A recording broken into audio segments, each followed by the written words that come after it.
चलिए आज हम लोग पढ़ेंगे इतिहास क्लास 9 का, जिसका पहला चैप्टर है भौगोलिक खोजें। विश्व का खोज जलमार्ग द्वारा किस तरह से किया गया। इसमें बहुत सारे यूरोपीय नाविकों का हाथ था, लेकिन इससे पहले जानना पड़ेगा कि किस प्रकार इस खोज को लोगों ने आगे बढ़ाया, क्या कारण था समुद्री मार्ग की खोज करना। तो कस्तूनिया का पतन हो गया था 1453 में। तुर्क आक्रमणकर्ताओं ने इस पर अधिकार कर लिया था और ये मार्ग बंद कर दिया था।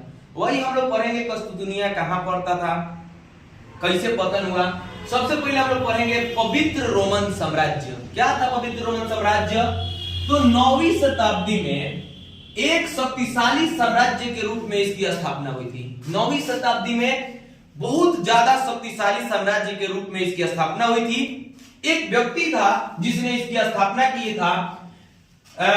इसके अंतर्गत फ्रांस, जर्मनी, रोम के साथ साथ इटली के बड़े भूभाग सम्मिलित थे। यह एक बहुत बड़ा यूरोप में साम्राज्य स्थापित हुआ था, जिसकी स्थापना शारलमा ने 768 से 814 ईस्वी में किया था और इस साम्राज्य का नाम कैरोलिंगियन साम्राज्य रखा गया था।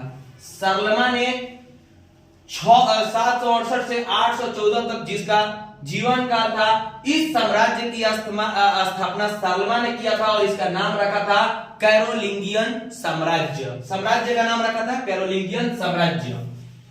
शारलमा ने उस समय के ईसाई जगत के धर्म गुरु पोप की अधिसत्ता स्वीकार कर ली। जो शारलमा था, यह ईसाई धर्म के जो गुरु होते हैं, पोप मतलब पंडित, उन लोगों का उनका अधिसत्ता स्वीकार कर लिया। उनके अंतर्गत ये काम करता था, स्वीकार कर ली। इससे पोप लोग प्रसन्न हो गए और इनका एक पोप में जो मेन पोप था उसका नाम था लियो तृतीय ने क्रिसमस के दिन 800 ईस्वी को शारलमा को सम्राट घोषित किया। ध्यान दीजिएगा, शारलमा को पूछा जाए कि सम्राट किसने घोषित किया था, सम्राट का उपाधि इसको किसने दिया था, तब आपका आंसर होगा लियो तृतीय ने दिया था। और लियो तृतीय कौन था? तो यह पोप का जो पोप लोग होते हैं उसका मेन पोप था, मतलब कि प्रधान पंडित के रूप में। और इसने एक राज मुकुट भी शारलमा को प्रदान की।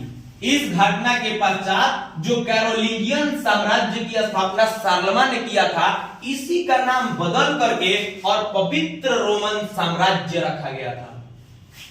आगे आपको इसी में पढ़ना है। इसके बाद क्या होता था? सामंतवाद। सामंतवाद क्या थी? तो सामंतवाद कृषि और भूमि पर आधारित एक मध्ययुगीन व्यवस्था थी। कहने का मतलब है कृषि की एक व्यवस्था थी जो सामंतवाद थी। यह कृषि और भूमि का जो इसमें मालिकाना हक था, पहले किसानों के पास था, उसे हटा करके इसका जो मालिकाना हक था यह राजा को दे दिया गया था। इसी को सामंतवाद कहते हैं। अर्थात हम कह सकते हैं कृषि और भूमि पर आश्रित मध्ययुगीन व्यवस्था, जिसमें समस्त भूमि का मालिक राजा होता था, और इसी व्यवस्था को सामंतवाद की व्यवस्था कहा जाता है। इस सामंतवादी व्यवस्था में सब कोई ऊपर उसके नीचे पद पर, उसके नीचे पद पर कार्यरत थे, जिसमें सबसे ऊपर जो होता था वह राजा होता था। कौन होता था? सबसे ऊपर राजा होता था। उसके नीचे पदानुक्रम अनेक सामंत होते थे जो भूमि कर वसूली संबंधित कार्य करते थे। इससे नीचे पद बनाए गए थे सामंतों में, जिसमें सबसे ऊपर जो सामंत होता था उसका नाम था राजा।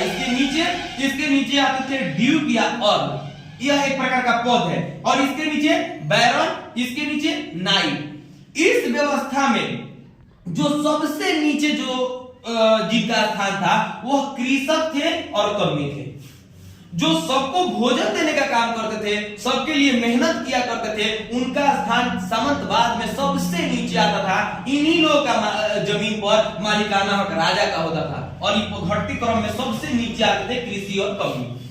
जो सामंत लोग थे, ये एगो घर में रहते थे, उस गढ़ी को मेनर कहा था। ये बहुत सुरक्षित होता था, चारों तरफ फौज खड़ी होती थी, मतलब कि सामंतों को अधिक सुरक्षा दिया जाता था, और ये जिसमें रहते थे उसे मेनर कहा जाता था।